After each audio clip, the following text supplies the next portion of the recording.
अस्सलाम वालेकुम and welcome to my YouTube channel in self learning. I hope आप सब लोग ठीक होंगे। तो आज हम लोग एनालिटिकल केमिस्ट्री का एक इम्पॉर्टेंट टॉपिक पढ़ने लगे हैं, स्पेक्ट्रोस्कोपी, और उसकी एक टाइप को हम लोग डिस्कस करेंगे आज। सबसे पहले हमें पता होना चाहिए कि हमारे पास जो वर्ड है स्पेक्ट्रोस्कोपी, इसका क्या मीनिंग होता है। स्पेक्ट्रोस्कोपी जो है ये एक साइंस की ब्रांच है जो कि जिसमें हम लोग स्टडी करते हैं जैसे ही कोई मैटर है जब वो किसी लाइट की इंटरेक्शन में आता है, तो जब हम लोग उसकी स्टडी करते हैं उस मैटर की विद लाइट के साथ, उसको हम लोग स्पेक्ट्रोस्कोपी कहते हैं। ये एक साइंस की एक ब्रांच है। दोबारा से एक्सप्लेन कर रही हूँ कि हमारे पास कोई मैटर है और वो लाइट के साथ इंटरेक्ट कर रहा है, उसकी इंट्रैक्शन हो रहा है विद लाइट के साथ, तो उसकी स्टडी को हम लोग स्पेक्ट्रोस्कोपी कहेंगे। उसमें लाइट अब्जॉर्ब हो रही है, इधर रिफ्लेक्ट हो रही है या ट्रांसमिट हो रही है, इस सब चीज़ों को हम लोग जब स्टडी करेंगे तो हम लोग इसको कहेंगे स्पेक्ट्रोस्कोपी। अब जो हमारे पास स्पेक्ट्रोस्कोपी है इसकी फर्दर टाइप्स होती हैं कुछ, जिसमें हमारे पास IR आता है, UV आता है, एक्सरेज आता है, NMR आता है। तो वो सब लोग हम लोग आहिस्ता आहिस्ता से डिस्कस करेंगे, लेकिन सबसे पहले जो हम लोग करेंगे वो हमारे पास IR होगी, जिसका एब्रीवेशन है इंफ्रारेड रेडिएशंस या इंफ्रारेड स्पेक्ट्रोस्कोपी। ऑब्वियसली इंफ्रारेड जो है वो एक रेडिएशंस है, हमें पता है। जैसे यूवी है, यूवी को हम लोग विजिबल लाइट कहते हैं। तो जब जैसे इंफ्रारेड है, IR है, इसको जब ये अब स्पेक्ट्रोस्कोपी जो है, हमारे पास जो एक मैटर है जो इंटरेक्ट कर रहा है लाइट के साथ, जो इसमें से पास होंगे, ट्रांसमिट होंगे, इनकी फ्रिक्वेंसी क्या होगी, एनर्जी क्या होगी, वेवलेंथ क्या होगी, ये सब लोग हम लोग डिस्कस करेंगे आज के हमारे इस टॉपिक में। फ़र्स्ट ऑफ़ ऑल हम लोग देख लेते हैं कि हमारे पास जो लाइट होती है उसकी वेवलेंथ जो होती है उसका ऑर्डर क्या होता है। सबसे पहले हम लोग इसको कहते हैं VIBGYOR। V means violet, indigo, brown, green, yellow, orange and red. ये बहुत बेसिक चीज़ है, हम लोगों ने 9th 10th first year second year में पढ़ते आ रहे हैं फिज़िक्स में, लेकिन हमारा जो टॉपिक है वो एनालिटिकल केमिस्ट्री से रिलेटेड है। तो सबसे पहले हमें पता होना चाहिए जो एनर्जी है E, उसका फॉर्मूला जो होता है वो हमारे पास होता है HF। जो हमारे पास यहाँ पे F है ये हमारे पास आता है फ्रीक्वेंसी, और जो H है ये हमारे पास आती है हाइट। अब इनका कैसे रिलेशन है और ये क्या रोल प्ले करते हैं इन स्पेक्ट्रोस्कोपी, जैसे ही लाइट मैटर के साथ इंटरेक्ट करती है तो वहाँ पे क्या फ़र्क पड़ता है। अब ये मैंने इन दोनों को इक्वल रखा है, इसके HE = एनर्जी = HF। इसका मतलब है कि जैसे ही हमारे पास फ्रिक्वेंसी इंक्रीज़ होगी तो एनर्जी भी इंक्रीज़ होगी, या एनर्जी इंक्रीज़ होगी तो फ्रिक्वेंसी भी इंक्रीज़ होगी किसी भी चीज़ की। मीन्स कि ये एक दूसरे के डायरेक्ट प्रोपोर्शनल है। अगर हम लोग यहाँ पे अब हम फ्रिक्वेंसी की बात करें, सबसे पहले अगर हमारे पास जो है फ्रिक्वेंसी, अगर फ्रिक्वेंसी को लें तो वो C/λ। अब जो C है यहाँ पे इंटेंसिटी ऑफ लाइट है। एक दफ़ा आप इस चीज़ को स्किप कर दें, हमारे पास जो C है आप लोग सिर्फ देखें लैम्डा को। लैम्डा क्या चीज़ है, यहाँ पे लैम्डा हम लोग कहते हैं वेव लेंथ को, ये भी हम लोग पहले से पढ़ते आ रहे हैं। अब जो फ्रिक्वेंसी है ये वेव लेंथ के इन्वर्स प्रोपोर्शनल है। अब हमारे पास जो फ्रिक्वेंसी है उसकी डेफिनेशन हमें पता होगी तो ही हम लोग इस फॉर्मूले को खुद से भी ड्राइव कर सकते हैं, और अगर हमारे पास फार्मूला दिया भी हो गया हो तो हमें पता आज चल सकता है कि यहाँ पे वेवलेंथ इन्वर्सली प्रोपोर्शनल है फ्रिक्वेंसी के या डायरेक्टली, और कैसे है। जब हम लोग फ्रिक्वेंसी की डेफिनेशन की तरफ चलते हैं तो हमें पता चलता है कि number of waves in 1 second is called frequency.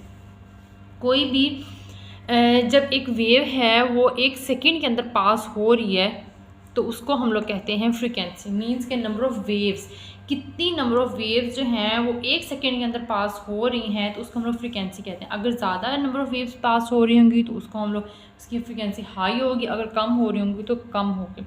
अब नंबर ऑफ़ वेव्स कैसे हैं हम लोग ये देख लेते हैं। हमारे पास एक क्रस्ट होता है, एक ड्रफ्ट होता है। जब हम लोग यूँ करके, यूँ आता है, यूँ, यहाँ पे हमारी एक नंबर ऑफ़ वेव जो है, ए वेव लेंथ एक लैम्डा कंप्लीट हो जाता है।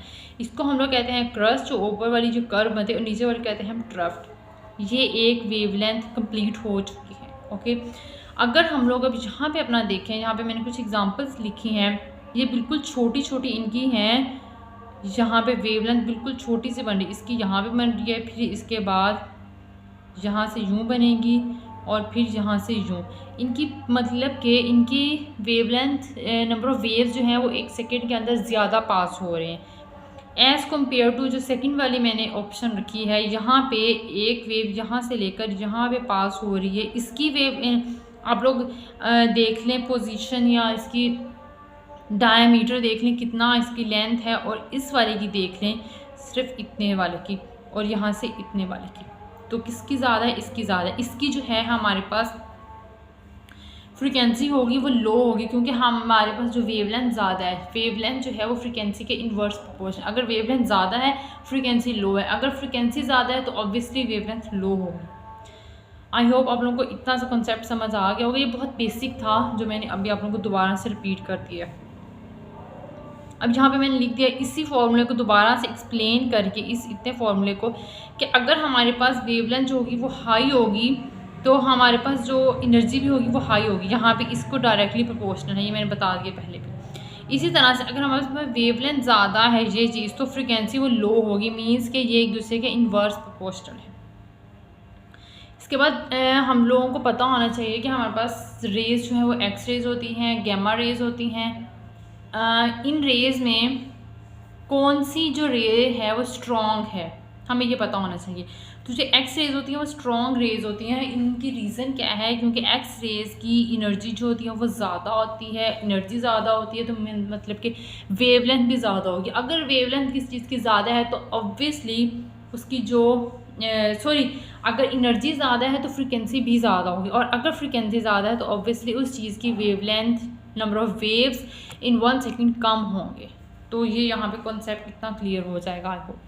इसके बाद हमारे पास जो नेक्स्ट वाला टॉपिक आता है वो IR रेडिएशंस को हम लोग एक्सप्लेन करेंगे।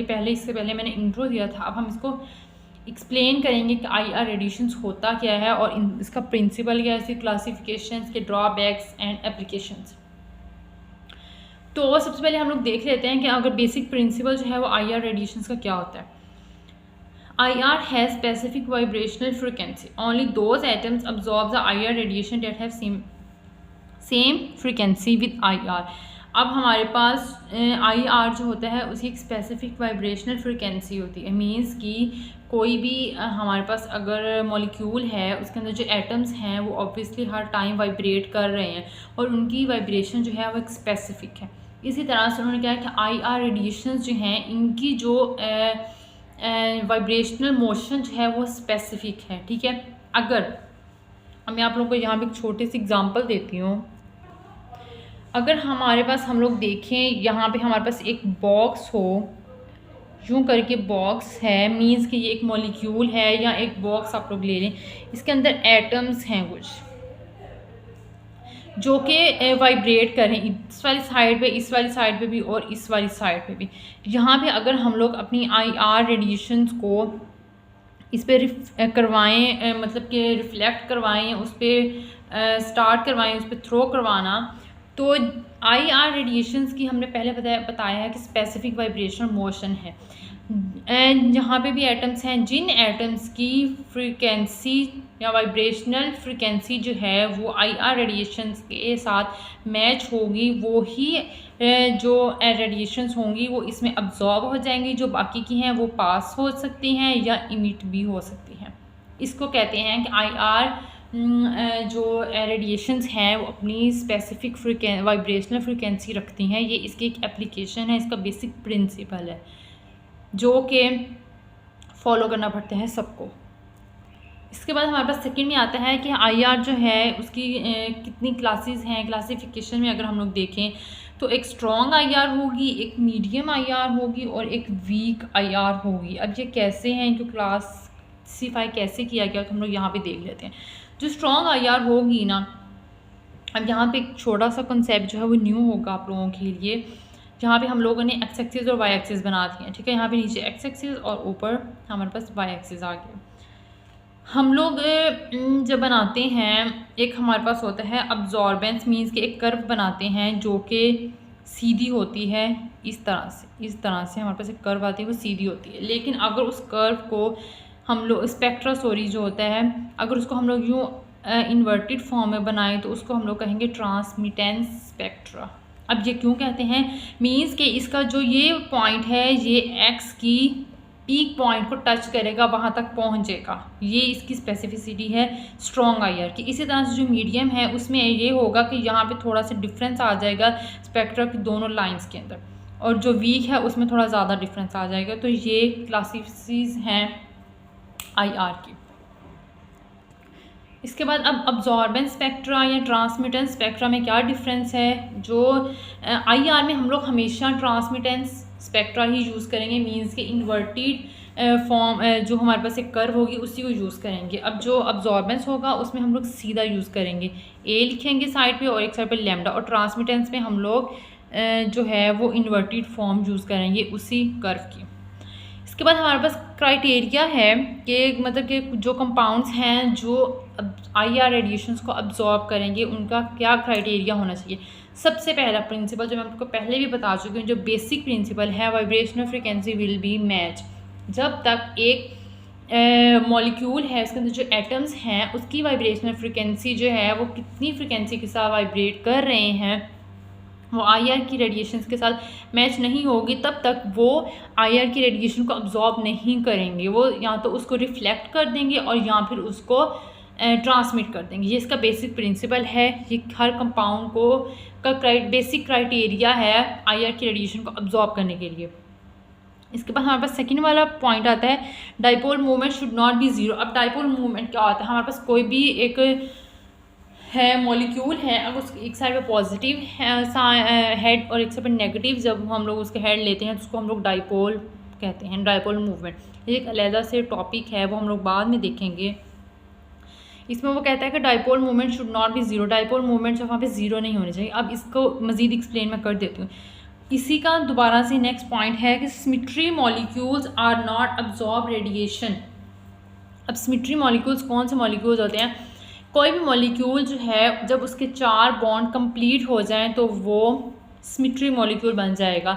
मींस का वो जो होगा वो आईआर रेडिएशंस को अब्जॉर्ब नहीं कर सकता। जब तक कोई भी मॉलिक्यूल का कोई एक बॉन्ड खाली ना हो वो आईआर रेडिएशन को तब अब्जॉर्ब करेगा। इसमें आता है कि जैसे अब मैं एग्जांपल दे दूं, अगर आप लोग मीथेन के लिए जब आप इसको खोल के लिखें तो कार्बन के 4 बॉन्ड कंप्लीट हैं तो ये आईआर रेडिएशन को अब्जॉर्ब नहीं करेगा। अब इसके अलावा हमारे पास कुछ मॉलिक्यूल्स होते हैं उन पर लॉन पेयर होता है, जैसे NH3 है, इस पर एक लॉन पेयर है, H2O है, इस पर 2 लॉन पेयर हैं।